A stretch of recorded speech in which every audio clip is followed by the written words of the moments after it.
Ya, ternyata Islam datang ke Nusantara ini itu bukan di abad ke-14. Awas, hati-hati, bukan di abad ke-14. Awas, ini ada penyesatan yang disampaikan oleh Snok Hogroy, seorang orientalis ya, yang kemudian diminta oleh orang-orang Belanda untuk belajar langsung ke Mekah, lalu menerapkan nilai-nilai keislaman yang dia pelajari. Bukan nilainya sebetulnya, bukan nilainya, tapi gambaran-gambaran keislaman dia bawa ke Aceh untuk menyesatkan masyarakat Aceh.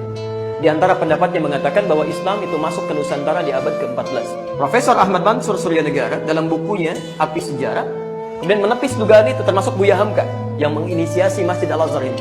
Ya, beliau punya teori dan lebih condong kepada teori ini, bahwa Islam masuk ke Nusantara bukan di abad ke-14 tapi di abad yang ke-7, di awal-awal bahkan masa keislaman. Kalian apa buktinya? Ternyata di awal-awal abad ke-7 ini telah ditemukan makam seseorang ya, yang berada di wilayah Baras 414 km dari kota Medan ke arah Tapanuli sana. Namanya Syekh Mukauddin. Syekh Mukauddin ini ditemukan di situ ya, bertuliskan lisannya berbahasa Arab dan dia muslim. Pernah dengar kalimat ini ya? Maaf, setelah itu datang Islam kemudian meruntuhkan kerajaan Majapahit, maju Islam. Itu penyesatan yang luar biasa. Majapahit baru berdiri tahun 1295. Teman-teman sekalian, penting diketahui 19 tahun sebelum itu sudah tersebar kerajaan Samudra Pasai. 19 tahun sebelum itu 19 tahun, kurangi 19 berapa? 1276 sudah ada kerajaan Samudra Pasai dan sudah menyebar.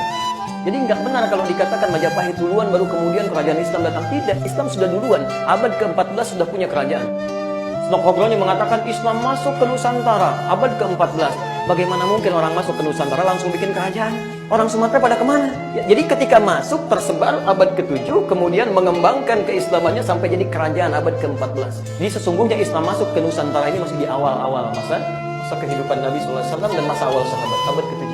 Nah, Islam apa yang dibawa oleh para sahabat ini sampai datang ke Nusantara dan menyebarkan sampai sekarang ada? Ternyata Masya Allah, bukan yang jauh-jauh. Mereka membawa petunjuk Nabi SAW.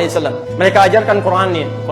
Mereka ajarkan petunjuk penjelasan hadisnya. Ketika Islam mulai menyebar, bukan cuma di Sumatera, bahkan yang ada mulai di Jawa, sampai bahkan ke ujung Papua, sampai ada di wilayah disebut dengan Maluku. Maluku itu dari kata muluk asalnya. Muluk dari bahasa Arab. Ya, Malik jamaknya muluk, raja-raja.